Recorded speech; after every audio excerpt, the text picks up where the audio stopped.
ಸ್ಕ್ರೂನೊಂದಿಗೆ channel fix ಮಾಡಿದ ನಂತರ ಕೆಳಭಾಗದ ಚಾನಲ್ ಅನ್ನು ಇರಿಸಿ. ರೋಲರ್ ಚಾನಲ್ನಲ್ಲಿ ಫ್ರೇಮ್ ಫಿಕ್ಸಿಂಗ್ ಆಗಿ ಟೈಟ್ M8 ಬೋಲ್ಟ್ ಬೇಕಾಗುವುದು.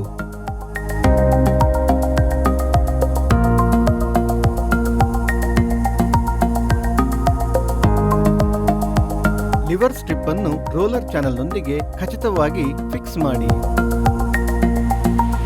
ಕೊಟ್ಟಿರುವ ಡೈಮೆನ್ಷನ್ ಪ್ರಕಾರ ರೋಲರ್ ಗೈಡ್ ಇರಿಸಿ. ತೋರಿಸಿರುವಂತೆ ಫ್ರೇಮ್ನೊಂದಿಗೆ ಲೆವೆಲ್ ಸ್ಟ್ರಿಪ್ ಅನ್ನು ಲಗತ್ತಿಸಿ. ಇದು ಲಿವರ್ ಸ್ಟ್ರಿಪ್ನೊಂದಿಗೆ ಸಮತಟ್ಟಾಗಿರಬೇಕು.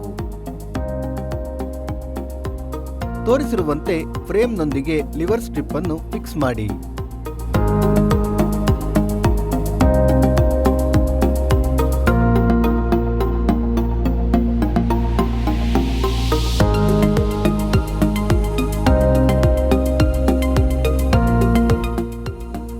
ಕೊಟ್ಟಿರುವ ಡೈಮೆನ್ಷನ್ ಪ್ರಕಾರ ಶಟರ್ ಸ್ಟ್ರಿಪ್ ಅನ್ನು ಫಿಕ್ಸ್ ಮಾಡಿ ಮತ್ತು ಶಟರ್ನೊಂದಿಗೆ ಸ್ಕ್ರೂ ಮಾಡಿ. ನಿಮ್ಮ ಅಗತ್ಯಕ್ಕೆ ಅನುಗುಣವಾಗಿ ಬ್ಯಾಸ್ಕೆಟ್ ಅನ್ನು ಫಿಕ್ಸ್ ಮಾಡಿ.